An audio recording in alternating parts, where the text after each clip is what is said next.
Welcome. I've seen lots of videos on YouTube where people show their altars. So far, all the ones I found have been of Wiccan altars. It seemed to me that there was a need for a video of an altar from a non-Wiccan form of neo-paganism. Since I work in a druidic tradition, I thought I'd begin to fill that gap by showing mine. The tradition I work in is nDaíocht Féin, or ADF for short. ADF is a Pan-Indo-European organization, which means that although it calls itself druidic, it pulls from ethnic traditions other than Celtic. There are some related traditions, including among others, the Norse, Roman, Baltic, Slavic, Hellenic, and Vedic. We have formed from this a system that is what our name says we are, our own druidism. My altar is at my stove because for the ancient Indo-Europeans, as for many pagans, the hearth was the most sacred spot in the house. To emphasize this, I've split my shrine in two parts, one for my hearth goddess and one for the other divine beings. The Hearth Shrine is to the left of the stove. This allows me to move to the right when I perform my morning devotions, since I pray to the hearth before praying to the others. The right is the traditional holy direction among the Indo-Europeans. The Hearth Shrine contains an image of Breed, who is an Irish hearth goddess, an oil lamp, a bowl of water, and an offering bowl. When I first set up a hearth shrine, I couldn't find an image of Breed that I liked, so I painted my own. An image isn't necessary for a hearth goddess, though, since she is present in the flame. The flame isn't an image or symbol of her, it's her very presence. For this flame, I use the oil lamp. A candle may also be used, but an oil lamp has the advantage of never having to be replaced, only refilled.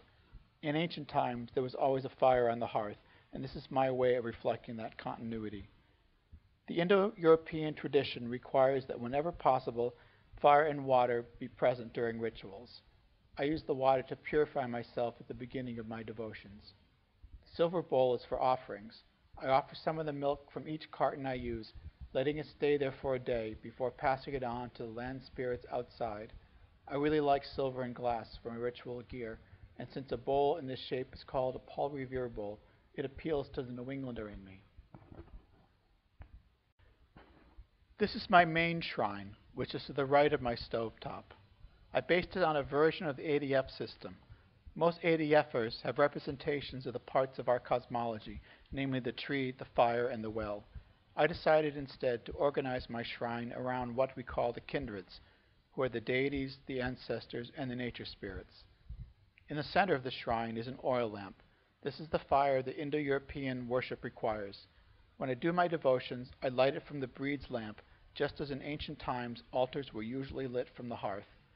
On the wall are two plaques, one with a male face and one with a female face. I bought them in my Wiccan days to represent the god and the goddess. Now they stand in for all the gods and all the goddesses. On the right side of the shrine are images for my family's patron deities. There's a statue of Venus I bought in Rome because she's my wife's patron. The brass statue of Cernunnos is for me. The horse represents Rhiannon, my daughter's patron. The turtle is for Mercury, who watches over my son. The cat stands in for Bast, who protects our cat. The medallion depicts Roger Williams, who's my son-in-law's patron. He's an ancestor rather than a deity, of course, but as a patron, I thought he deserved to be with the others, and it was especially appropriate that he be beside my daughter's patron. So with that, let's turn to the ancestor side of the shrine. There are both genetic and cultural ancestors, and I have items for both of them, as well as for the dead as a whole. The green and white god's eye you can see is an image for the female dead. It's matched by a blue and yellow one for the male dead. Next to the god's eyes are two things for my genetic ancestors. The tall statue is an African woman holding a baby. Mankind evolved in Africa. We are all Africans, and this woman stands for that. In front of that is a shell from the salute fired at my father's funeral. Next come some cultural ancestors specific to the American way of life. On the left is a replica of the statue of a Minuteman from Lexington. Then comes Jefferson, one of the founders. Next Lincoln, who might be called a refounder. The final statue is of Chester A. Arthur, one of my heroes. The final one of the kindreds represented in my shrine is the nature spirits. They are primarily represented by the two bronze masks, which are both like and unlike people, which is a good way to think of the nature spirits. The skull I found on my land, and I'll be returning it soon at Samhain. I found both the hickory nuts and the hazelnut in my attic, where they've been placed by squirrels. The last thing to talk about is the offering bowl. During my morning devotions, I offer a hazelnut, a walnut, and an almond, asking for wisdom, strength, and prosperity. When the bowl is full, I take it outside and offer what I call the leavings to the spirits at a large rock at the edge of the woods on the border of my land. The hazelnut in the nature spirits part of the altar is one of the nuts I offered. I offered it, brought it outside. A squirrel brought it up to my attic, ate the nut, and left the shell there. The good thing about using nuts is that they can be left until it is convenient to bring them outside.